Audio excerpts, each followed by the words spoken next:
his new district does not include all of Greenpoint, but those parts of Greenpoint that he does have still, it's very important that we go out and vote for him. Marty's been a legislator of the highest order for a very long time, so I really want to encourage everybody, if you see his name on the ballot when you go out to vote for Chris, make sure to fill in that bubble as well. And Maritza Davila, female district leader.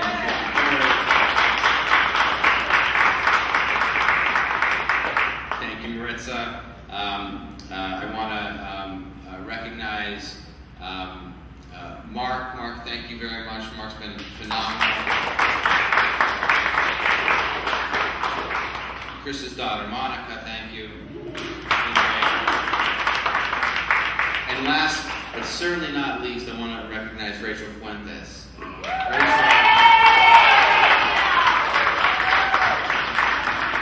Rachel has taken on this cause and this race and has been unyielding in her dedication, and most nights I have to beg her to lock up at around midnight because I want to go home and get some sleep, and she would work till 3 a.m. if I let her. But she has the key, so she, and I want to make sure that she's. But Rachel, thank you. You've been amazing. But with that, I want to turn it over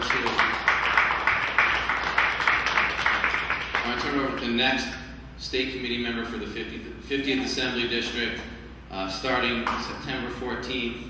Chris Olechowski. Thanks. Thank you. Thank you, Steve.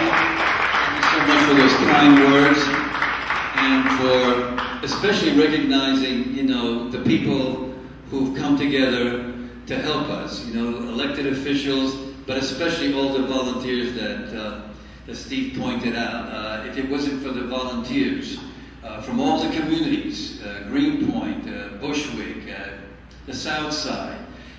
We have Annette here from the South Side. It's been great, and we really we're happy because I've gotten to know people in this community like I've never done before. It's not just about running a campaign to win. Of course you want to win because then you can do other things, you can go out and do more.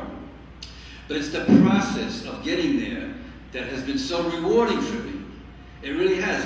It's meeting different people, the volunteers, the people you meet when you canvass, and their issues, their little problems like, too many breadcrumbs for pigeons in front of the library. We don't want that. So, okay, that's a problem, right? But there are serious problems as well. People telling me how, they're barely hanging on to their apartments, right? They're barely hanging on, with anything. Senior citizens who tell me that they barely have enough to live on and they have to get food stamps. You don't think about that when you're home watching your TV or a football, baseball game. But when you're out campaigning because you're meeting people, it's an incredible, incredible educational experience. I mean, I graduated some heavy universities. This is nothing. This is a real education. This is the education of a lifetime. That's what I'm learning. That's what I'm learning. So with respect to that, it's bringing people together. And I've always felt that was important because it's the only way we can get something done. We can move a step forward. And we know how hard that is.